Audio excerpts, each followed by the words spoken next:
3강 평등이란 무엇인가 2부 강의를 시작하겠습니다.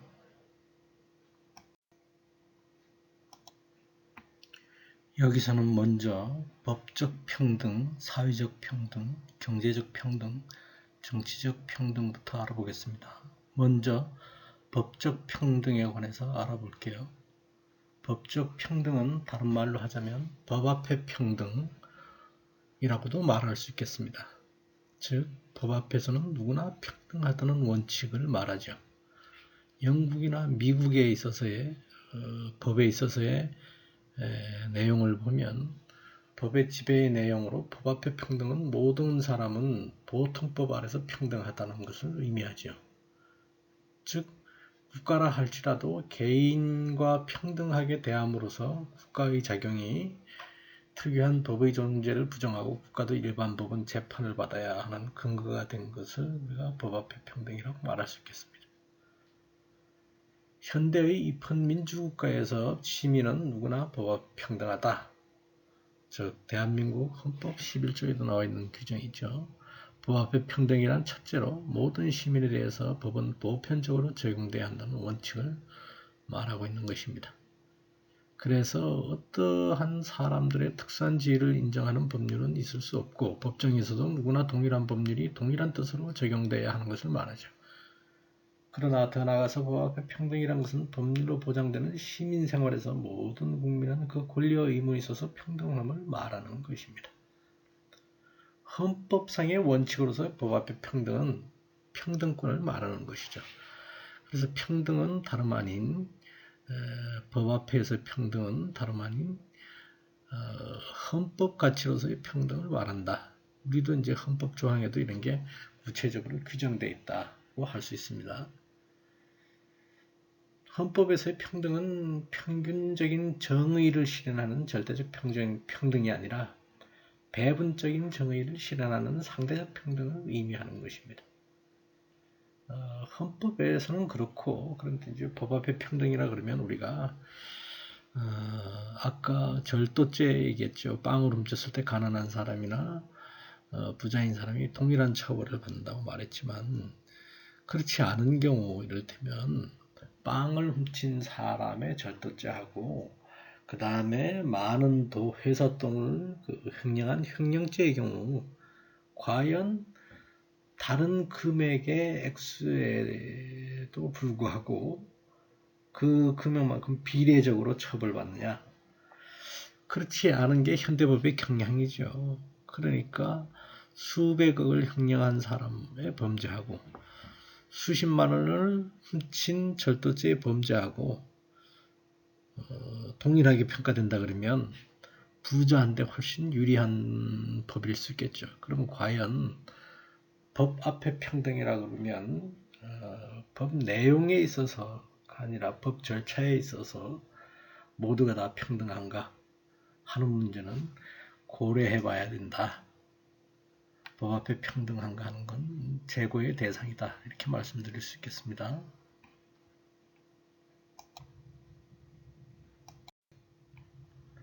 다음 사회적 평등에 대해서 알아보겠습니다. 현실 사회의 사람들 사이에 부나 권력이나 명예 등에서 차이가 있겠죠. 현실적으로 사람들 사이에서 보이는 부, 권력, 명예 차이의 상당 부분은 각자의 소양, 능력, 인품 이런 데서 비롯됐으니까 각자의 탓이라고 할 수도 있겠죠. 하지만 이 자연적인 현상 같은 게 사실 따지고 보면 다분히 사회적인 평가의 양상에 따라서 어떤 소양은 강화되고 또 어떤 기질은 약화되기 때문에 인간이 사회 안에서 살고 있는 한 이 자연적 소양이라는 거 또 인품 이런 건 사회화되기 마련이고 그런 안에서는 일정 부분 사회적이라고 아니할 수 없겠죠. 그래서 사람들 사이의 불평등의 문제는 자연적이다. 그 사람 고유의 것이다. 이렇게 평가하기보다는 언제나 사회적인 문제와 결부되어 있다. 이렇게 볼 수 있겠죠. 그래서 사회적 불평등 요소 가운데서 현대사회에서 다른 문제에 비교적 크게 영향을 미치는 문제는 또 경제적인 평등하고 연관이 돼 있고 정치적인 평등하고도 연관이 돼 있다. 이렇게 볼 수 있습니다. 그래서 불평등의 문제, 평등의 문제는 결국 개인의 평등이 사회적 평등에서 연유하고 그 사회적 평등은 대부분 경제적인 평등에 큰 영향을 받고 있다. 이렇게 볼 수 있겠죠.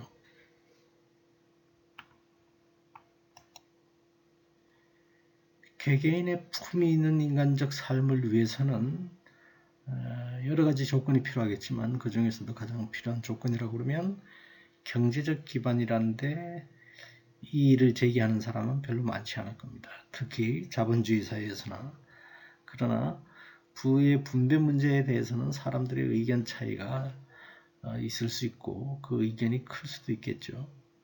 그게 더 확대되면 어떤 의미에서 보면 사회주의 그리고 그 다음에 자본주의 내지 자유주의의 대립 갈등으로 표현되기도 하는 겁니다.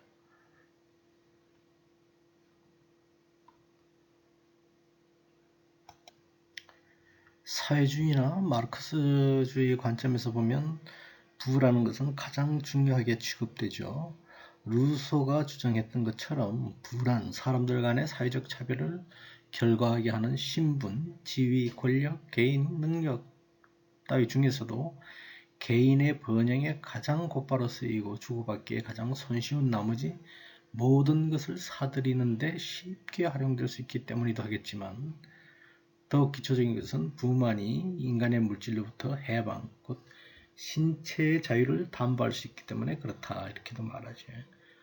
그래서 이 경제적 부는 곧바로 자유의 평등하고 연결된다고 말할 수 있을 것입니다. 그러니까 경제적인 부야말로 인간의 존엄성을 보장할 수 있는 것으로 이해될 수 있다. 그래서 경제적 부의 평등 없이 평등한 인간의 존엄성도 보장될 수 없다.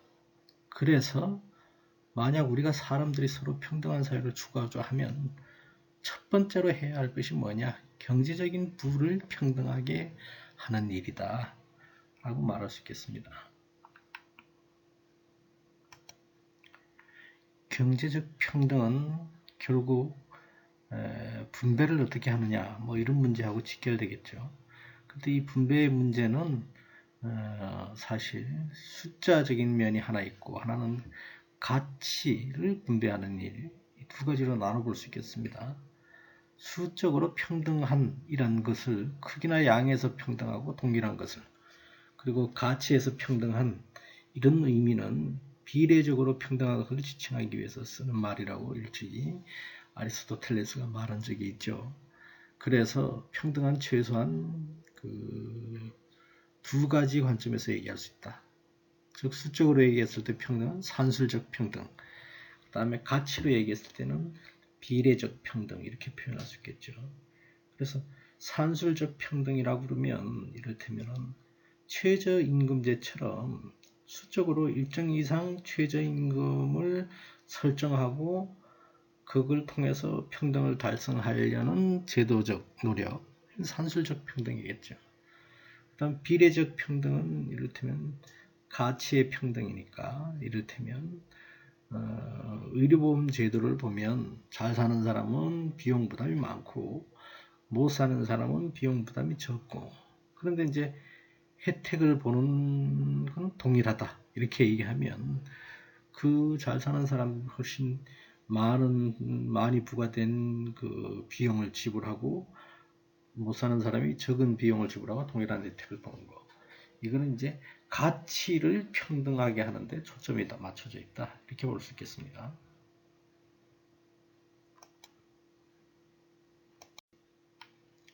그러면 과연 분배에 있어서 완벽한 평등한 분배를 이룰 수 있느냐? 즉 완전한 평등이 가능한가? 그렇지 않은가? 이런 논쟁이 있습니다. 비교적 사회주의, 평등주의라고 할 수 있는 사회주의 입장에서는 완전한 평등이 가능한 방향으로 해석하는 경향이 있고 자유주의 입장에서는 완전한 평등은 불가능하다. 그렇기 때문에 불평등을 완화하거나 줄여야 한다. 뭐 이런 정책적 차이가 있을 수 있겠죠. 그래서 우리는 그러면 앞으로 한국 사회 불평등을 살펴보겠지만 이 한국 사회 불평등을 극복하기 위해서는 어떤 그 제도를 반영해야 될까 이런 고민이 있을 수 있겠죠. 결론적으로 말한다면 우리는 이념적 논쟁이 사회에 있긴 하지만 학술적으로 그 다음에 정책적으로 본다면 사회주의와 자유주의의 장점을 절충하는 그런 지혜가 필요하다. 이렇게 말할 수 있겠습니다.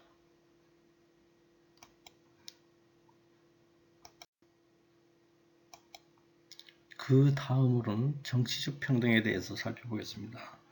우리가 인간다운 삶을 위해서는 부에 있어서의 평등도 중요하지만 권력에 있어서의 평등 또한 보장돼야 한다 라고 생각하죠.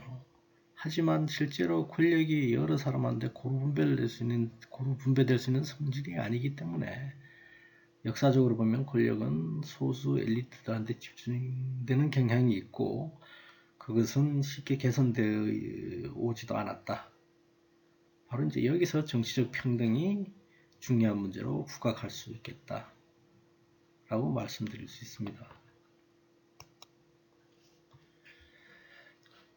정치적 평등의 중요한 그 제도 중에 하나가 우리가 직접 민주주의를 실현할 수 없는 그런 현실적인 한계 때문에 일반적으로 현대 국가들의 많은 현대 국가들은 대의제를 채택하고 있죠. 대의제를 살펴보면 대의제는 주민들의 직접 통치가 가능한 도시 규모를 넘어선 국가사회의 통치 수단 중에서 최선의 것으로 선택된 것이 대의제인데 그것은 이제 주권자로서의 국민이 자신을 대표할 자들을 투표를 통해서 선출하고 그들에게 국가의 통치권을 위임하는 제도다 이렇게 볼 수 있겠죠. 근데 과연 자신의 의견을 대표자한테 위임하는데 그 자신의 의견이 과연 골고루 그 위임된 대표자가 대리하고 있느냐 이런 문제가 있을 수 있겠죠. 예를 들면 우리가 얼마 안 있으면 국회의원 선거를 하지만 춘천 지역의 어떤 국회의원이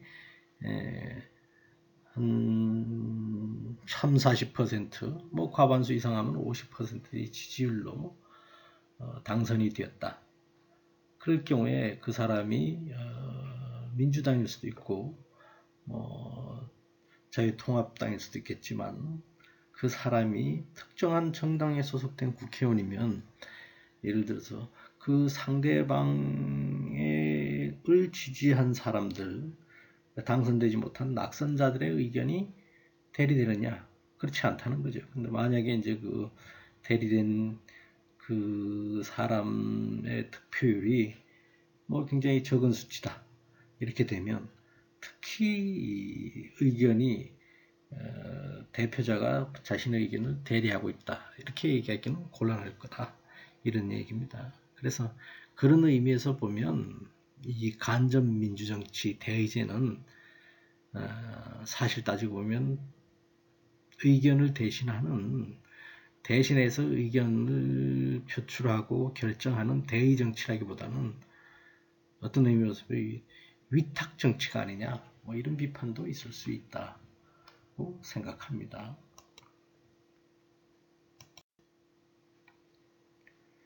그 다음 정치적인 의사결정의 또 다른 원칙이 다수결 원칙이라는 게 있죠.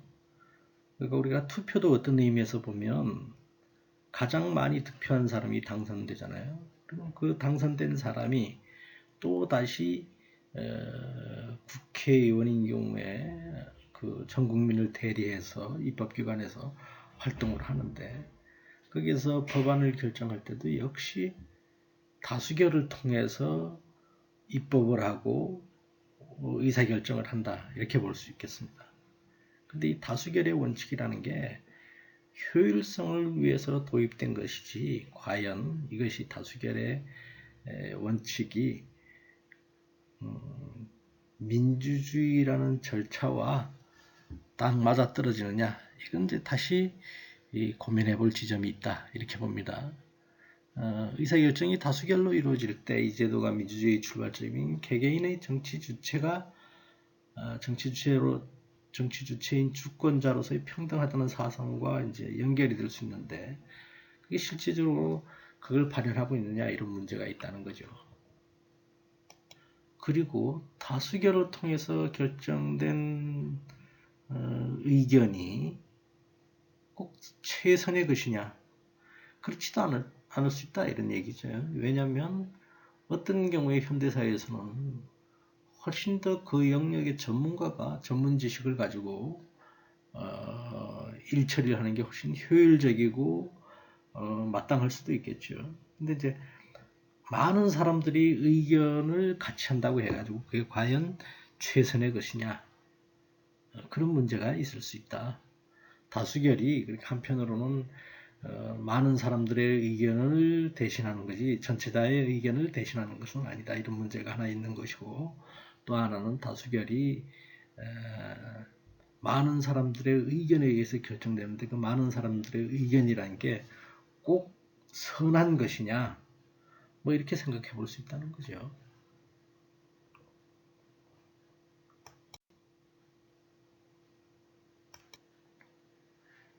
그래서 이 다수결이 어떤 의미에서 보면 우매한 어리석은 대중들의 의견을 모아도 여전히 그 의견은 어리석을 수 있다 그러면 그 다수결의 의사결정이라는 게 중우정치, 즉 대중의 어리석음이 반영되는 정치일 수 있다. 그렇게 되면 이건 어떤 의미에서 보면 우리가 민주주의하고는 거리가 멀 수도 있다. 이런 고민의 지점이 있다고 말씀드릴 수 있겠습니다.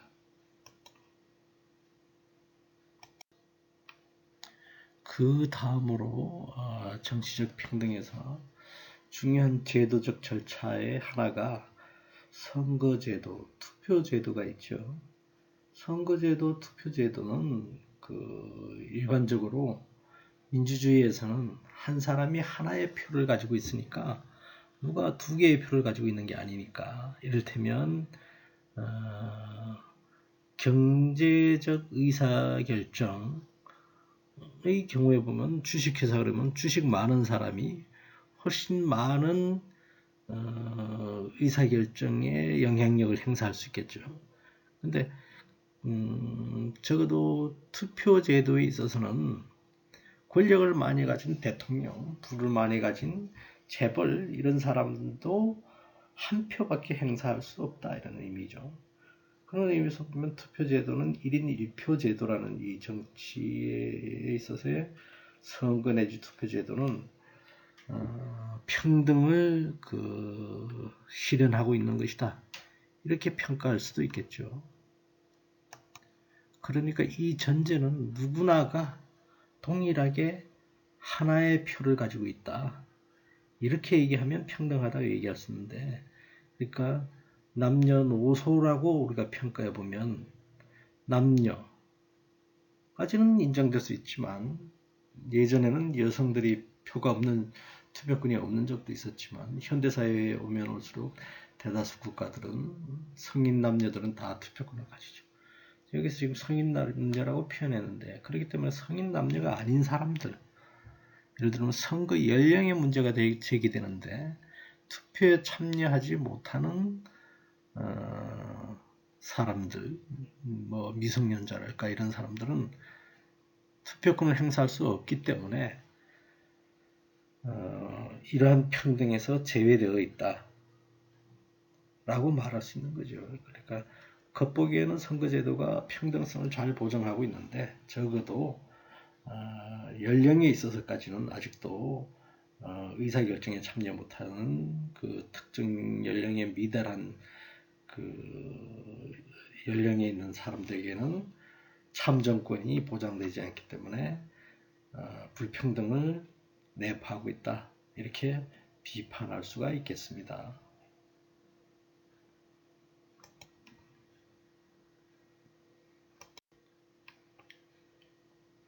다음으로서는 평등에 관한 사상 내지 이론을 살펴보는 기회를 갖도록 하겠습니다. 우선 고대 사회 그래서 그리스 로마 시대의 평등 이론부터 살펴보면 우선 플라톤, 아리스토텔레스 뭐 이런 사람들의 평등 이론이 있는데 플라톤의 평등 이론은 앞서서도 얘기했지만 정의론에서도 플라톤의 정의론을 소개했지만 그 도시국가 아테네에서 평등주의적 방안을 제시하면서 개인의 재산을 가난한 사람의 재산의 4배를 초과해서는 안 되겠다. 그래서 그 이하로 제한시키자. 어떤 사람이 아무리 재산을 많이 가지고 있어도 제일 가난한 사람의 4배를 넘지는 못하게 재산 제한을 두자. 뭐 이런 이유 때문에 사실 플라토닉 공산주의 원조다 이런 혐의를 받기도 하죠. 그렇지만 이것은 그 마르크스가 주장했던 것처럼 사유재산을 폐지하고 똑같이 소유하자는 주장은 아니기 때문에 사실 공산주의 원조다 이렇게 부르기는 좀 곤란한 측면이 있다 이렇게 얘기할 수 있습니다. 그 다음 그 제자인 아리스토텔레스의 평등관을 보면 이 사람은 정의의 한 형태로 평등을 봤죠. 그래서 예를 들면 뭐 앞서서도 정의론 강의에서 말했지만 피아노가 생겼다. 그러면 이 사람을 누구한테 줘야 되느냐? 누구한테 그 분배하는 것이 가장 그 정의에 가깝냐? 이렇게 얘기했을 때 피아노 연주에 재능이 있는 사람한테 피아노를 줘야 된다. 뭐 이런 입장을 채택하고 있으면 이게 아리스토텔레스의 정의관을 반영한 거다. 이렇게 얘기할 수 있겠습니다. 타고난 신분이나 외모에 따라서 정의가 정해지면 부당하다. 그런데 뭐 따지고 보면 플라톤이나 아리스토텔레스 이들이 살던 시대에 그들이 주장한 평등이라는 것은 사실 자신들만 누릴 수 있는 거였죠. 그래서 성인 남성만이 누릴 수 있었고 여성도 거기서 제외됐고 노예도 제외됐고 나이 어린 사람들도 제외됐고 그러니까 고대 로마 사회가 그리스, 로마 뭐 이런 사회가 귀족이 주인으로 지배자로 자리 잡고 그 다음에 노예가 피지배자로 자리 잡는 그런 관계를 유지하는 노예제 사회였기 때문에 그 근본적인 제도 개혁 없이 평등을 얘기하는 것, 그 다음에 정의를 얘기하는 것, 이건 한계가 있을 수밖에 없다. 뭐 이렇게 말씀드릴 수 있겠습니다. 로마 시대의 한 사람인 그 철학자 키케로 얘기가 있는데 그는 재능과 재산의 불평등은 존재해도 법률적 권리는 평등해야 된다. 그렇지만 그도 어떤 의미에서 로마도 노예제 사회이기 때문에 그 주장 역시 오늘날과 같은 만인의 평등이 아니기 때문에 한계를 지니고 있는 것이다. 그래서 서양에서는 이 평등관들은 뭐 사회가 평등하지 않은 사회에서 그 기존의 체제를 인정하면서 유지하는 평등이라는 것은 한계가 있을 수밖에 없다. 중세까지 쭉 이어오던 평등과는 그래서 더 많은 논의를 할 가치는 좀 줄어들었겠죠. 그런데 이제 기독교가 앞에서 천부인권 얘기도 했지만 기독교가 교리상으로 모든 인간이 신 앞에 평등하다. 뭐 이런 관념을 지니고 있었기 때문에 좀 그 평등관을 확산시킨 경향은 있지만 여전히 중세 사회도 기독교가 그 시대의 지배관념으로 자리 잡으면서 기독교의 종교인들 역시 기득권 세력이었기 때문에 여전히 그게 개선되지 않는 상황에서는 신분 불평등이 개선의 여지를 보이지 못했다. 그러던 것이 이제 근대 사회가 있으면서 그게 나온 것처럼 미국 혁명, 프랑스 혁명이 시작되면서 근대 사회가 열리면서 드디어 이제 평등에 대한 논의 이런 게 활발히 이루어졌다. 이렇게 얘기할 수 있겠습니다.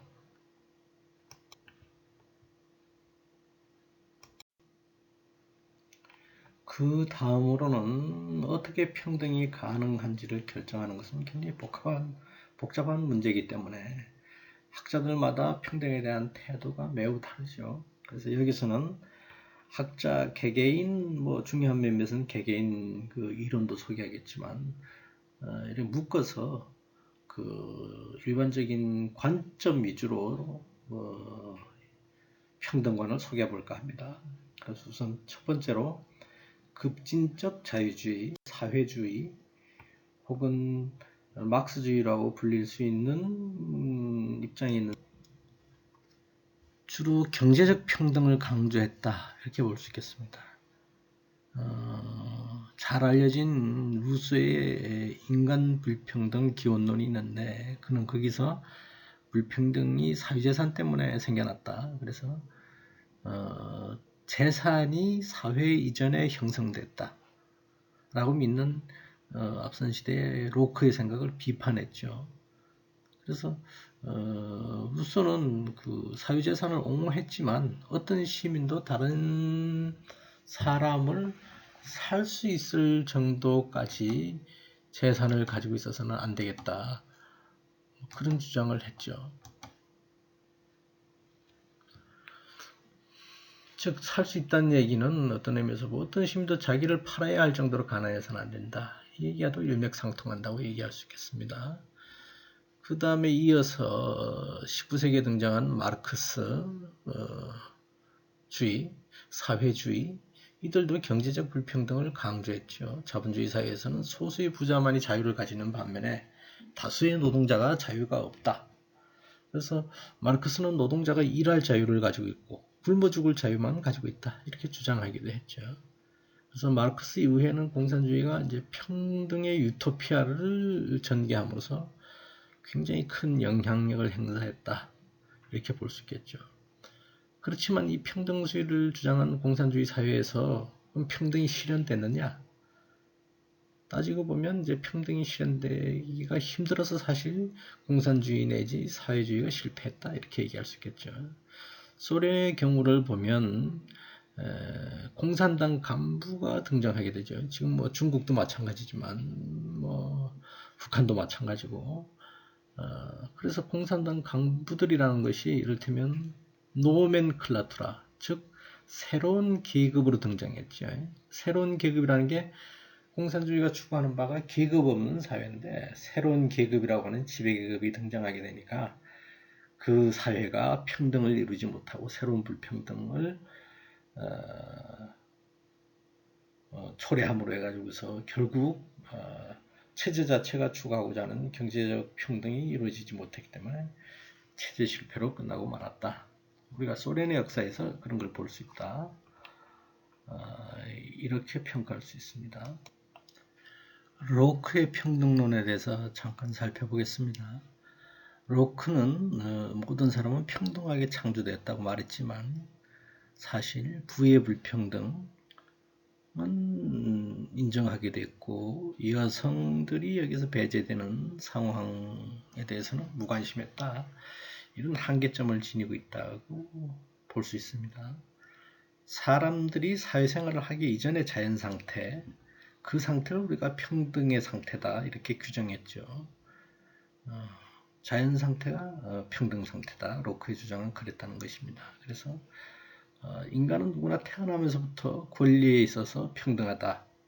이런 통찰은 그 당시로 봐서는 획기적인 안목이었다. 이렇게 얘기할 수 있겠죠. 그 이후에 이제 로크가 서양에 있어서는 근대의 자유계약설, 그 다음에 자연권 내지 자연법 이론에 굉장히 많은 영향을 주었다. 이렇게 평가할 수 있겠습니다.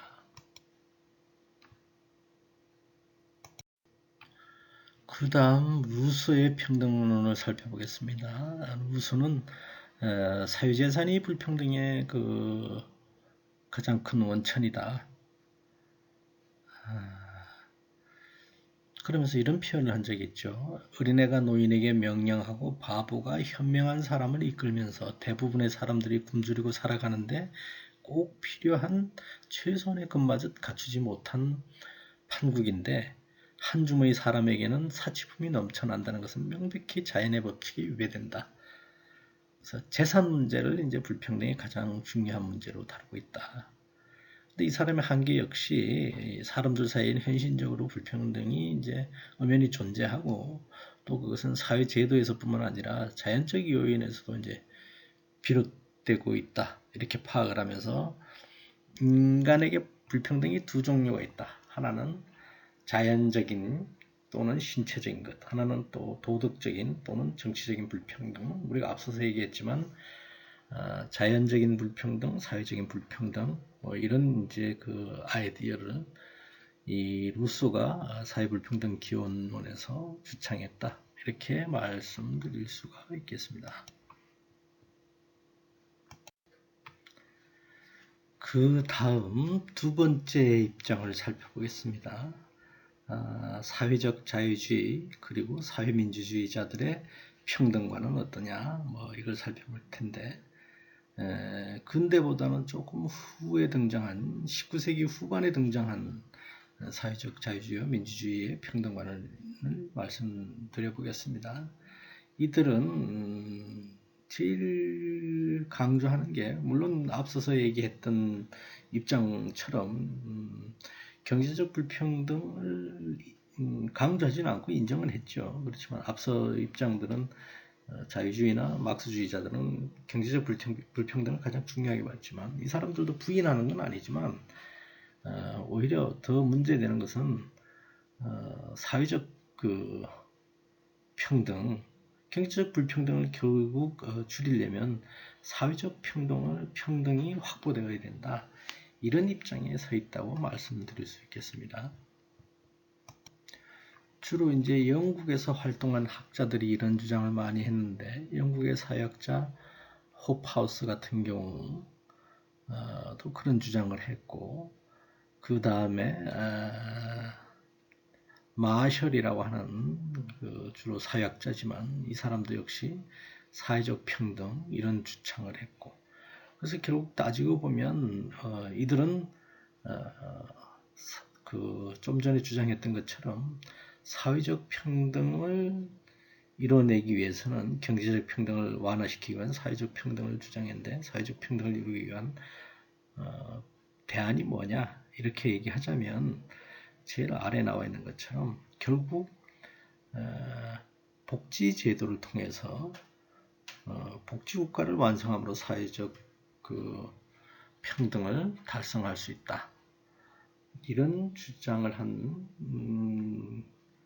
이론적 입장에 서 있는 사람들이라고 평가할 수 있겠습니다. 그 다음 세 번째로 비교적 최근의 주장이라 할 수 있는 신자유주의와 자유지상주의, 이들의 평등관에 대해서 살펴보도록 하겠습니다.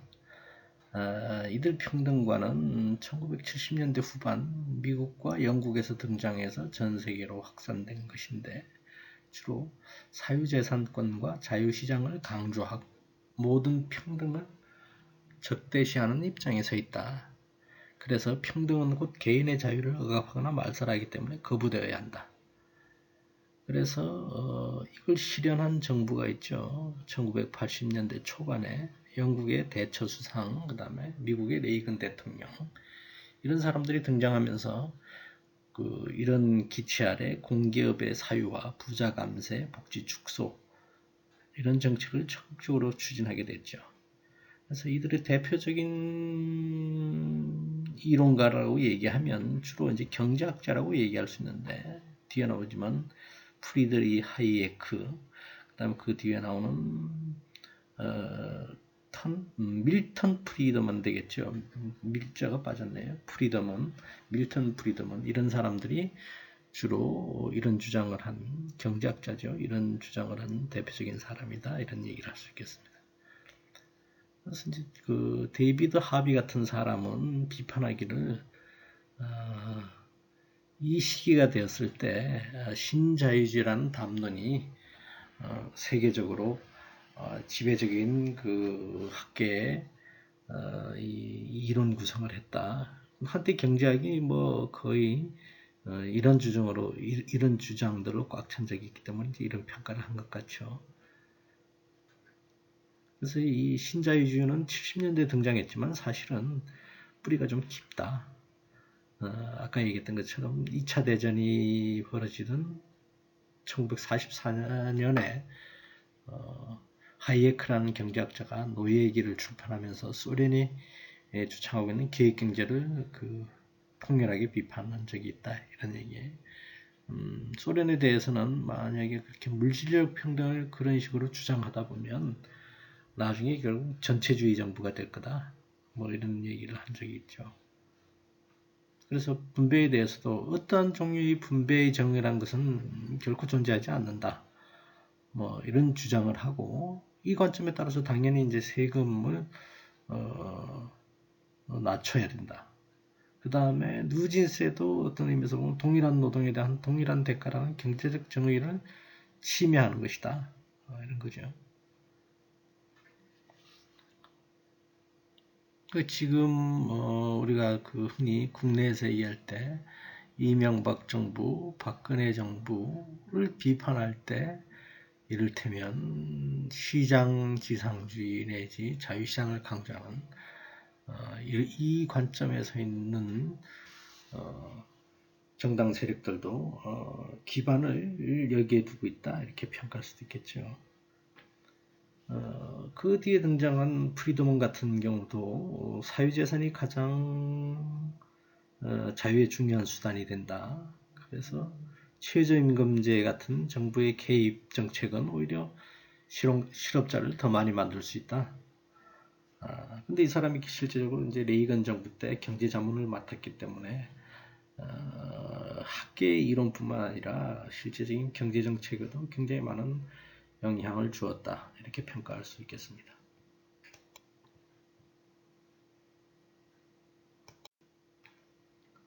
그러면 세 가지 개념을 살펴봤는데 우리는 이 각각의 이론적 입장들을 어떻게 취사 선택을 해야 되느냐 이런 문제가 남아있겠죠.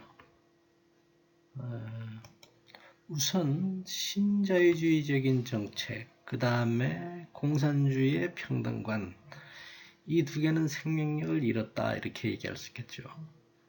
그러니까 신자유주의하고 사회주의 내지 자유주의 관점이 평등관이 매력을 잃었다는 뜻은 남아있는 것은 이제 우리가 두 번째로 살펴봤던 주로 대안을 사회적 평등을 강조하면서 그것이 경제적 평등도 완화시킬 수 있다. 그래서 그 대안을 주로 어디에 뒀나 하면 복지제도에 뒀는데 우리가 결국 그 정책이나 제도적으로도 받아들여야 할 입장은 두 번째 입장이 아닌가 뭐 이렇게 생각해 볼 수 있겠다. 이런 말씀을 드릴 수 있겠네요.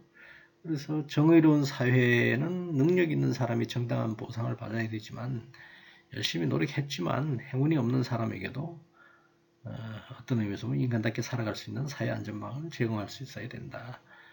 그래서 국가가 취약계층을 우선적으로 돕기도 해야 되고 개인의 다양성을 고려해서 역량을 키우는 정책도 추진해야 된다. 그러기 위해서는 뭐 최저임금제 이런 게 불평등을 줄이는데 필요한 조치 하나가 될 거고 그 다음에 조세제도를 통해서 들어온 재정을 바탕으로 해서 사회보장정책, 공공교육을 확대시키는 방법 주로 이제 복지제도를 통해서 정책적으로 제도적으로 불평등을 완화시키는 이러한 정책이 필요하겠다 라고 얘기할 수 있겠습니다. 그래서 우리가 미국과 스웨덴 비교해보면 신자유주의적인 정책을 채택하고 있는 미국과 스웨덴, 사회보장제도에 방점을 두는 스웨덴 같은 경우를 비교해보면 어느 나라 모델을 선택해야 될지가 분명히 보일 수 있다. 그래서 사회제도는 인간을 분열시키는 차이보다는 인간을 통합하는 공통의 인간성을 가능한 창조하고 강화하도록 설계해야 된다. 그런 의미에서 보면 그 사회제도를 만들 때 정부가 주도해서 만들긴 하더라도 기업이나 노동조합이나 시민사회 조직 이런 사람들의 적극적인 참여를 통해서 제도의 효과를 극대화시킬 수 있겠다. 이렇게 생각하시는 거죠. 그래서 리처드 티트머스 같은 사람은 영국 복지국가 설계에 큰 영향을 미친 사람이기도 한데, 그는 특히 이제 사회적 약자, 취약계층 이런 사람을 대상으로 그 지원을 해야 된다. 긍정적 차별을 행해야 된다. 뭐 이런 주장을 했습니다. 그래서 국가는 저임금, 질병, 실업 등으로 인해서 빈곤하지 않은 사람들이 빈곤한 계층으로 추락하는 것을 예방하는 한편 국가의 역할이 그렇다는 거죠. 이미 빈곤에 빠져 있는 사람들에 대해서도 일자리를 제공해서 빈곤에서 탈피할 수 있도록 장려해야 되고, 다만 노동 능력을 갖지 못하는 아동, 노인, 장애인 등 취약계층한테는 일하라고 하는 게 좀 무리이기 때문에 그들한테는 긍정적 차별로서 다른 사람보다 더 많이 지원해야 된다.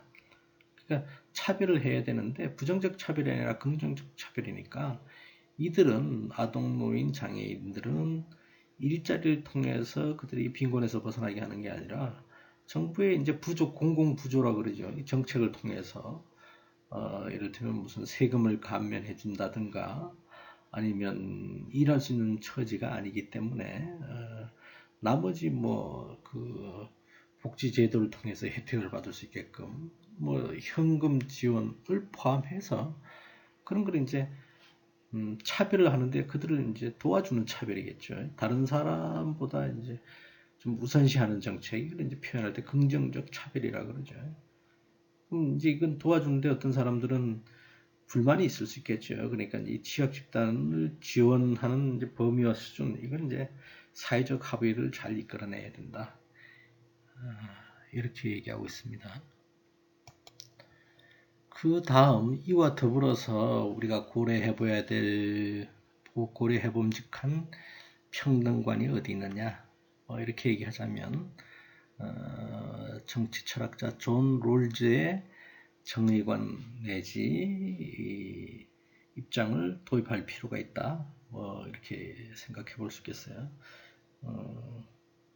정치 철학자 존 롤즈는 우리가 그 정의란 무엇인가에서 자세히 논의했기 때문에 여러분들이 그걸 참고로 해서 보면 충분히 이해할 수 있을 것 같아서 설명은 생략하겠습니다.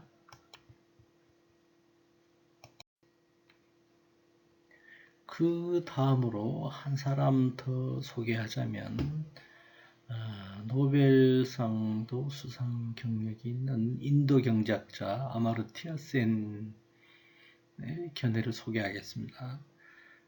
그는 모든 개인이 각자의 조건 속에서 능력을 자유롭게 발휘할 수 있도록 하는 적극적 자유가 중요하다, 이런 입장을 취하고 있는데요. 즉 낮은 소득이 빈곤의 한 원인이고 사회적 불평등을 만들 수 있다는 점을 인정하지만, 그러나 연령, 성별, 장애, 거주지역 등 개인이 통제할 수 없는 조건도 빈곤과 불평등을 만들 수 있다는 점에서 이 세는 모든 개인이 각자의 조건 속에서 능력을 자유롭게 발휘할 수 있도록 하는 적극적인 자유, 이게 필요하다, 이렇게 얘기하는 거죠. 그래서 정부의 간섭을 받지 않는 소극적 자유만으로 빈곤과 불평등을 줄이기에는 충분하지 않다. 그래서 적극적 자유. 그러니까 뭐 한마디로 얘기하면 능력, 그걸 달리 표현하면 우리로 번역할 때는 역량, 이렇게도 표현할 수 있는데 capability, 이걸 강화하는 게 중요하다. 그래서 요즘은 이제 특히 이제 불평등을 완화하는 정책으로 아마르티아 센의 입장도 많이 받아들이고 있죠. 우리가 이제 앞으로 얘기할 기회가 있겠지만 국제적인 지표로 사회 인간개발 지수라는 게 있는데, 사람이 돈만 가지고 행복하냐 뭐 이런 걸 따지고 보면 나머지 부분에서의 어떤 행복감도 충분히 고려되어야 된다, 뭐 이런 지표를 만들어내는 데 있어서도 이 아마르티아 센이 굉장히 중요한 역할을 하고 있다, 뭐 이런 평가를 받죠.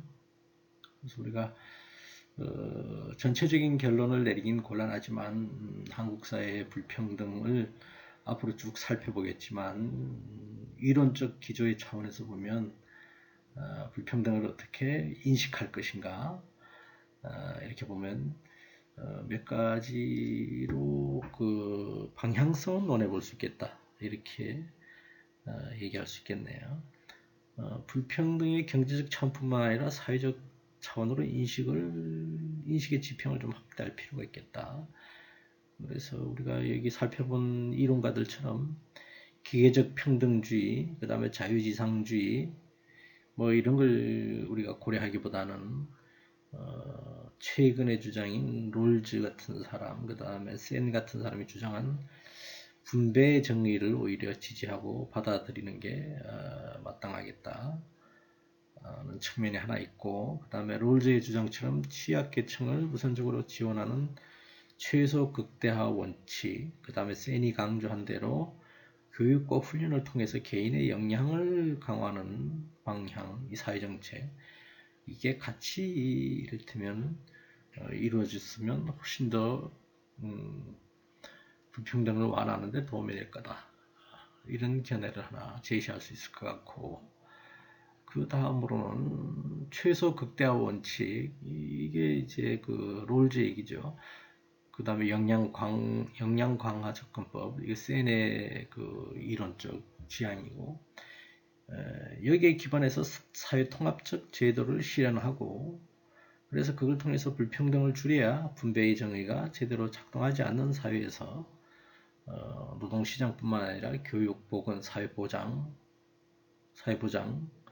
영역에서도 그 분열적 제도가 확대되고 사회 분열이 심화될 거다.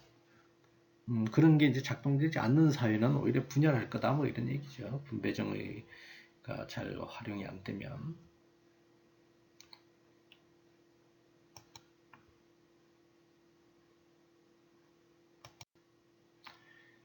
이것으로 3강 전체에 대한 강의는 마치고 참고 자료에 있는 공정성의 세 층위에 대해서는 따로 설명을 드리지 않겠습니다. 비교적 자세히 써놨기 때문에 이 참고 자료를 포함시켜둔 이유는 우리가 두 번째 에피소드 기회는 평등하고, 그 다음에 과정은 공정하고, 그 다음에 결과는 정의로울 것이라고 하는 이 정부의 국정 원칙이라고 할 수 있는 부분이 과연 그 표현 그대로는 뭐 좋은 그 표일 수 있겠지만 정책적으로 실현 가능성이 있는 것인가, 또 그 조어 자체가 평등한 기회, 과정의 공정, 그 다음에 결과의 정의라는 게 과연 어떻게 정의해야 하느냐에 따라서 좀 달라질 수 있겠지만 실현될 수 있는 것인가 하는 문제를 여러분들이 고민해보라, 이런 의미에서 이 강의에서는 주로 뭐 내가 이 결론이 맞다, 어떤 게 맞다, 뭐 이렇게 주장하기보다는 여러분들이 나름대로 다른 여러 견해를 가진 학자들, 그 다음에 여러 이론들을 소개하면 여러분들이 거기에서 본인들의 입장, 견해, 지지할 것은 지지하고 비판할 것은 비판하고, 이런 능력을 갖출 수 있는데 초점을 두는 강의라고 받아들여줬으면 고맙겠습니다. 3강 강의를 마치도록 하겠습니다.